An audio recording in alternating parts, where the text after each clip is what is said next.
You know Rogan, crime junkie, and of course office ladies. Messing with Mormons, cold and Utah famous. But do you recall the greatest podcast of all? This is a place podcast made in this great state of Utah. And if you've ever listened, you would know it's hosted by Nate and Brandon. They talk about all places and what makes Utah great, like fry sauce, places like raging waters, lagoon, or even secret lakes. Shh. If you're bored this Christmas Eve, we got one thing to say. Just one thing. Listen to this episode and all your boredom goes away. It's gone! And to our fans who listen, all 10 of them, go ahead and shout with me. Yippee! This is a Place podcast. We'll go down in history like Rudolph. Hello, and thank you for listening to This is a Place podcast. My name is Brandon, and I'm joined by a guy who has a message for Draper, and he wants to tell them, I hope you didn't do all this on our account, Draper. Nate. Yeah, it was pretty nice of them to put all those lights on the trees just for me. From the west side. Reference? No. Oh, come on. It's from Christmas Vacation. Oh, you would give me a second. Yes. Uncle Eddie. Yeah. That thing there is an RV.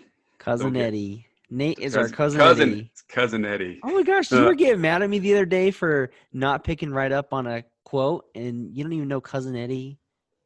Of course I know Cousin Eddie. Well, here's a weird trivia for Christmas Vacation. You're too young for this, but have you seen the movie Overboard with Goldie Hawn? I have not seen that one, but I saw the remake. Yeah, not the same thing. Well, the original, and speaking of Kurt Russell and Goldie Hawn, Christmas Chronicles 2 came out on Netflix this last week, so they're back together, acting again together. But in the movie Overboard, Kurt Russell plays a character whose wife passed away, and he has a bunch of kids, and they don't have a lot of money, but he drives an old beat up truck. And how does this relate to Christmas Vacation? The very beginning of Christmas Vacation, when that truck is following them on the road, and then they pass them, and they have this little kind of road rage. Gives them a nice gesture. He gives them a nice gesture. That truck is the same truck from Overboard. Oh. They even had to cover up the Overboard's construction company's name. Were they filmed at the same time? Around the same time. Oh. Overboard was filmed before Christmas Vacation, but I did not know that till the other day. And then I had to run and turn on Christmas Vacation to see the truck and go, oh my goodness, that's so true. It's the same truck. Tomorrow, Elf on the Shelf comes to our house. Do you guys have an Elf on the Shelf? Nope. Are you ever going to get one? Nope. Or I should say, is it adopting? Is that what you do? Do you adopt the Elf on the Shelf, or how does that work? I don't know how it works. I know that my wife is not a fan of the Elf on the Shelf tradition. I don't know if that was from trauma or what. Oh, well, that's good news then, because if I could turn back time, I don't know if I would have adopted an Elf on the Shelf. Or my advice to anybody out there who's going to eventually get an Elf on the Shelf, you should invest in the one who doesn't move a whole lot. We got the elf who likes to move every time you leave the house, and it can be very exhausting for that little elf to have to find a new hiding place every time you leave the house, because in the holiday season you tend to leave the house quite a bit. So it's a lot of movement for one little guy.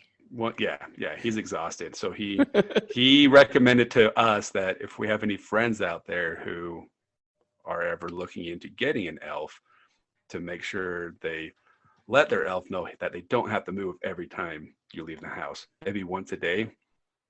So Good rule of thumb to live by. So there's my advice from our elf, and I think his name's Buddy. Pretty Buddy original, elf. right? Pretty original. So, well, how was your Thanksgiving? It was a good Thanksgiving. Very low-key Thanksgiving. And you hosted this year, right? Indeed. We hosted at our house. We had the in-laws over. So there was only like 8 of us. And pretty small, you know? How was your Thanksgiving? It was good. We went to my mom's house. My sister and her family came over too. So kept the number smaller than normal. Does that count? But it was nice. It's kind of, in a way, it was kind of nice not having so many people around because it kind of made it more relaxed. We played a little bit of flag football in the backyard of my mom's house with all the kids. So ate our dinner, played some football, had a good time. So it was overall good. But it was weird because I don't think we really knew what we were going to do until a couple of days before. And then my niece came home from school feeling sick. And so we're like, well, I guess plans are going to change. But then it turns out that she thinks she just drank too much eggnog at school. So that's why she was feeling a little under the weather for that day. Eggnog, COVID. I hear eggnog cures COVID. Is that true? If you mix it with hydrochloric spice. acid, I'm not going to mess with it. With what? Whatever that drug is. Bleach? Yeah, bleach. That's right. Are you an eggnog fan? Yeah, I like eggnog. Okay. Yeah, me too. I bought some eggnog ice cream at Smith's the other day. So delicious. Eggnog ice cream. I'll stick to peppermint ice cream. So I think we had discussion before that it's very hard, at least it has been for me the last couple of years, to find eggnog shakes. You know what? We have had this conversation before. We've had this conversation 2 times now, but those 2 times have not been released to the general public. Oh. A previously unreleased episode that maybe someday will actually come to fruition when it's relevant again. It's in the vault. It's in the like vault. Like Disney does. Yep. And if you want to hear that episode, you have to subscribe to our Patreon.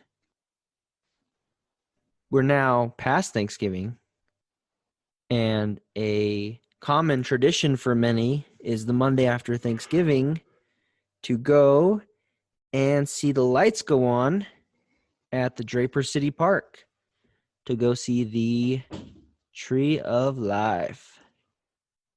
Which would have been tonight. We're recording this on November 30th. It's not the 29th. All day long I thought it's the 29th, but today's November 30th, which is also Cyber Monday, right?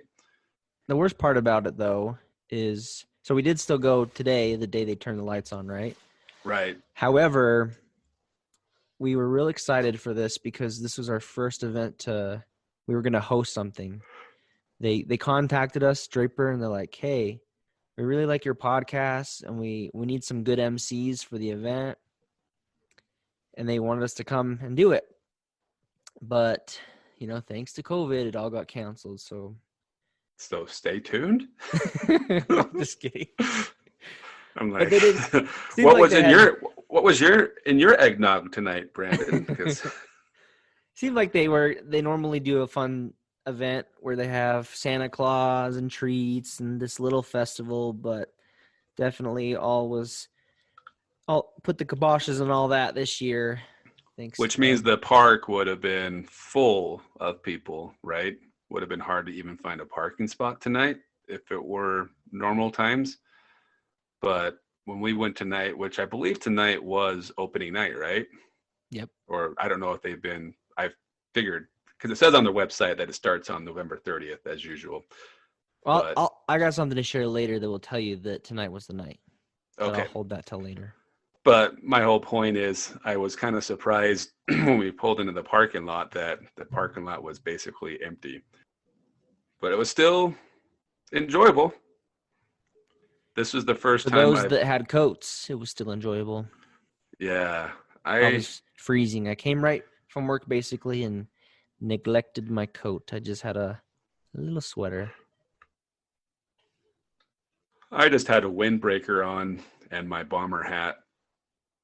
Oh, you But forgot to give me a bomber hat, by the way. yes, I will get you a bomber hat, and maybe I should give away a BYU bomber hat to one of our Oh. fans. So really cool hats. Keep your head and your ears warm. But yeah, if it weren't for my hat, I would have been freezing. I just wore a windbreaker, thinking that would be enough. But it wasn't. It wasn't terribly cold, but it was definitely chilly. But this is the first time I've been there. I've been there before to see the Tree of Life, as they call it. But the last time I was there was a lot of snow on the ground. So this is the first time I got to see it without any snow. Is it the tree of life or is it the tree of light? Ooh, I've only heard it. Well, most people I know that talk about it say it's the Tree of Life with an F. And I think you are the same as everybody else. And I thought the same until I read about it today.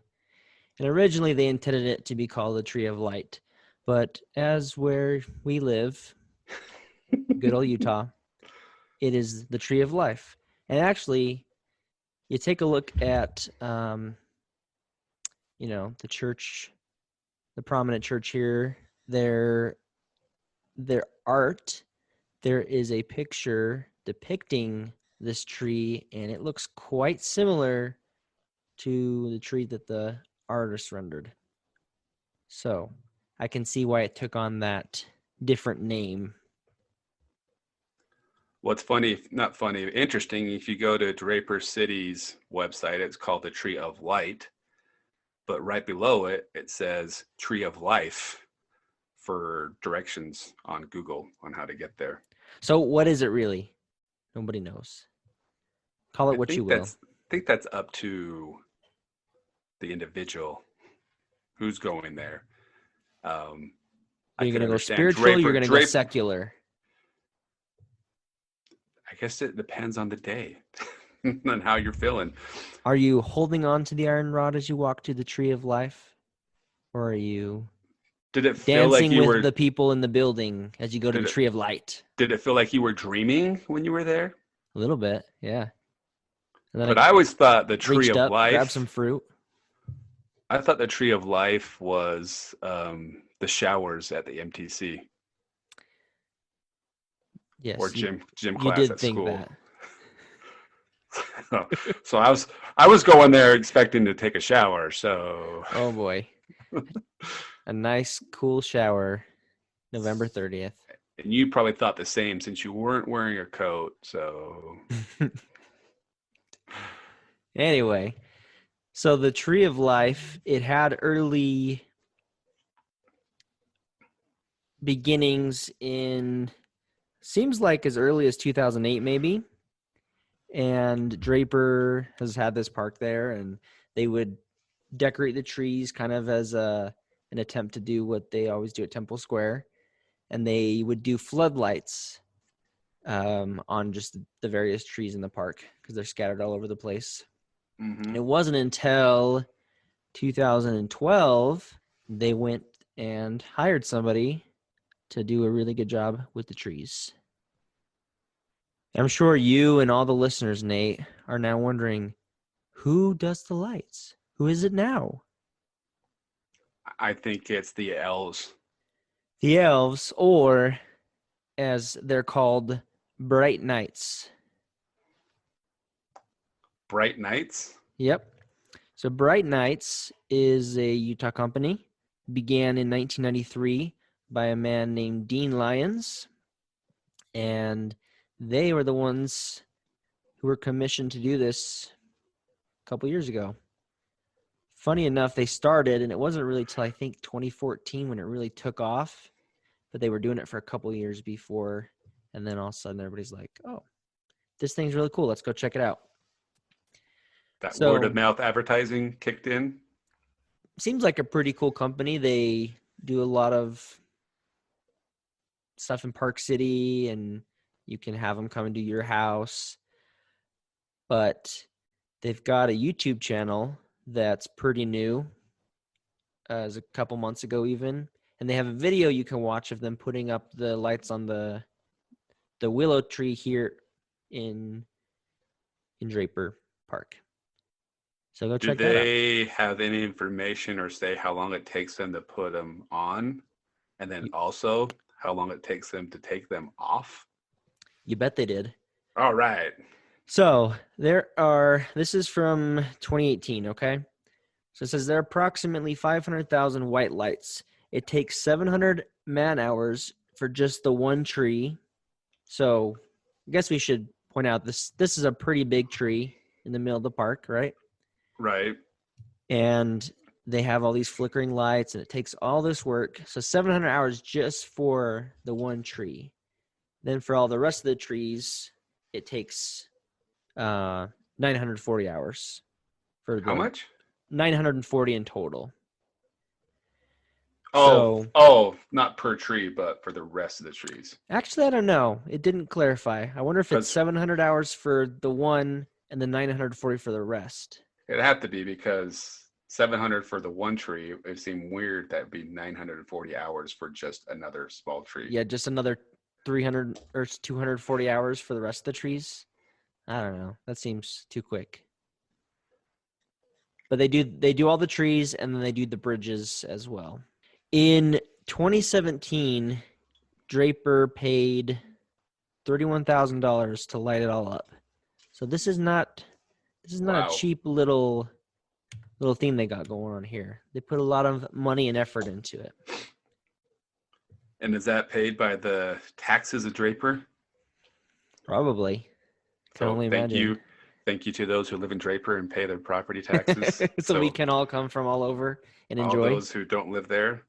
Well, we talked a little bit tonight, but we drove by on the way home the cemetery on probably about 103rd South in State Street. Also has a Tree of Life.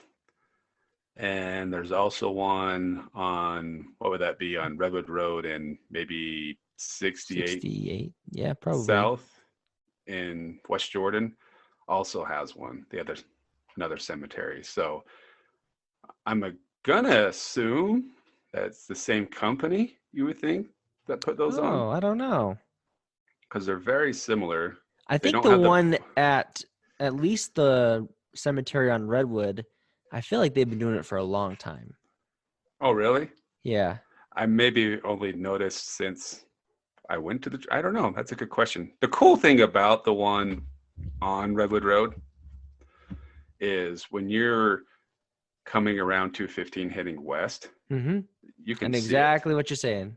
it. You can see it out there. So that one's more like the Book of Mormon Tree of Life, right? Because you can see it out in the distance. Yeah, and I was thinking as we were driving down I-15, I was like, can you see this tree from the freeway?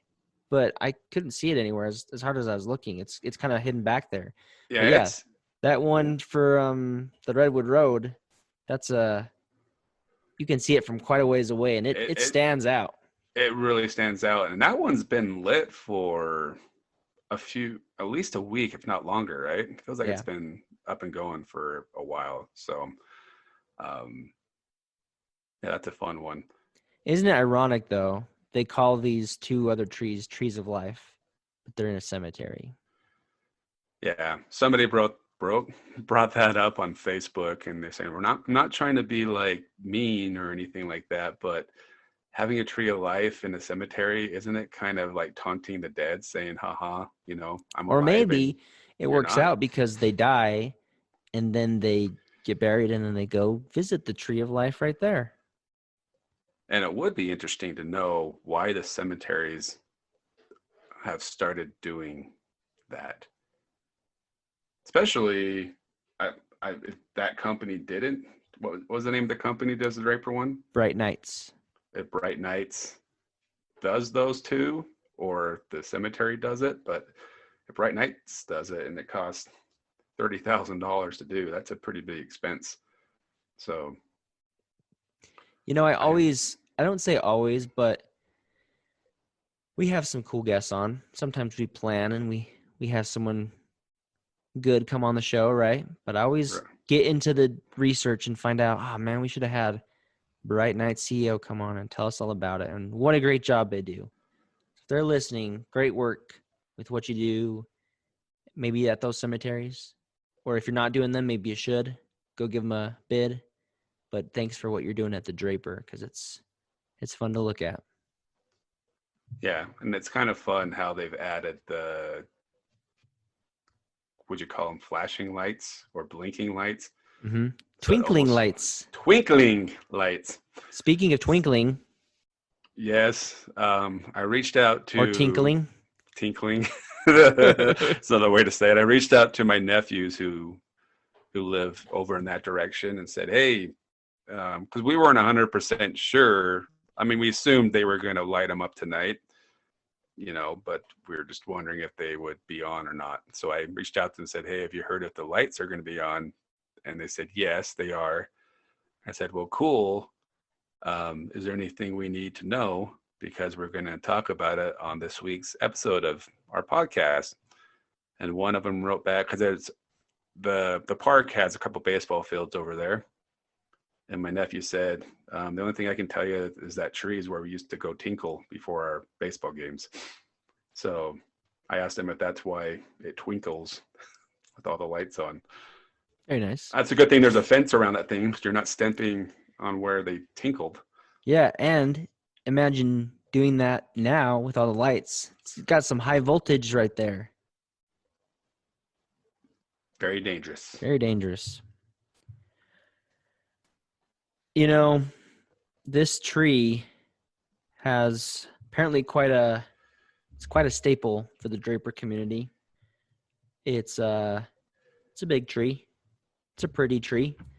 Lots of apparently marriage proposals have happened in front of the tree. There have been candlelight vigils. There have been drum circles. There have been... Drum circles? Yeah, drum circles, of course. Okay. Wedding photos, you name it, right? Lots of cool stuff happening at this tree. It's even got its own official Facebook page where you can go and share your thoughts and love about the tree. So, obviously, with this much love for a tree, there's got to be some reviews for it, right? Ooh. Does Clark Griswold have one? Nope. I'm pretty sure he'd be very impressed. He definitely would be impressed. So I alluded to this earlier. No, the lights were not on 2 days ago because Puzu said, I went today and no lights. We waited until 8 p.m. and nothing. Others went to see the lights last night. Not sure what's happening. So maybe they were testing the lights. They had them off and on. But it wasn't until tonight that they were officially on. So Pozu needs to go back and check them out now that they're on. Which is a good thing. We were thinking about going last night, right? So I'm glad we have that invention of the internet to do a little research and find out. Yes, for sure. Because we also would have been very disappointed to go all the way over there and not see the lights. Also would have left a 2-star review. But that's really only like the only negative one about the tree. I mean, it's got its own... If you search on Google, Tree of Life, that's what it pulls up. It says a tourist attraction in Draper, 4.8 stars in total. Even the people not giving it nice comments still give it 4 stars. Brianna says, pretty, but a little overrated. Good for exercise. Good for exercise. Well, they do have, I don't know if they climbing take the it tree. down. That park has all these little workout stations, those outdoor workout stations. So maybe that's what she's talking about. Maybe she went and did some pull-ups and some sit-ups and stuff like that at each workout station. Or maybe they just ran around the tree a couple of times. Because there's a separate page where you can go leave your reviews for Draper Park. This is for the tree. Tell us what you think about the tree. Okay. Well, here's a question. Is there like any folklore or anything like, can you do a wish, or do you like, can you throw money, or do you walk around the tree 3 times and make a wish? Oh. We should start our own folklore. What should be the legend of the Draper Tree of Life? If you walk around it 3 times, you're going to have a really cool dream that night. You're going to see the tree in your dream. If you pee on the fence, you'll feel a shock. You also have a really cool dream. You wake up in a hospital. You should have asked your nephew if they've ever climbed the tree, like they climbed the claw. I'm sure there's people that attempt to climb the tree. That was pretty cool too, driving down I-15, the claw. Yeah, speaking of the claw, it was pretty going cool. pretty all out. Lots of cool colors. Yeah, I told my kids it was a spaceship, so it looked really cool. So you had the claw, which you can see from I-15, but you'd have to go into Draper to see the tree. But it would be cool if you could see both at the same time. Well, I think what we really need to do is we just all need to move to Draper so we can help fund the Tree of Life. And so I talked to a client today. Somebody wants me to sell their house on your street in the next month or so. So if you want to be Brandon's neighbor, let me know. We get you in before it hits the market. Well, there you go. And I'm going to move to Draper so I can be closer to the Tree of Life. Whoa, so you're going to make somebody move in so they can be close to you, and then you're going to hit the road and go to Draper? No, I guess not. I guess I shouldn't say that. There's a lot of, especially around that park, because we took a little detour on the way over there through the neighborhood. There's a lot of cool houses over there in that part of Draper, because it's used to be a lot of farmland over there. So Draper does a pretty good job with Christmas from what I saw today. They had lights everywhere. Yeah. The city, sure did. City stuff. So I was impressed. So good job, Draper. Keep up the good work. And we'll keep plugging along with our podcast until next year, and you invite us back to be MCs for the official lighting ceremony next year. But until then, just reach out to us. We'll put on the schedule now. So you better schedule us now. We'll pencil you in. Just to make sure we don't book up. We like you guys, so we're going to give you preferential treatment, but act fast. We're not going to wait around forever. But until then, we'll just be here podcasting away on This Is a Place podcast. Thanks for listening. See you next week. Podcast. We'll go down in history Like Rudolph.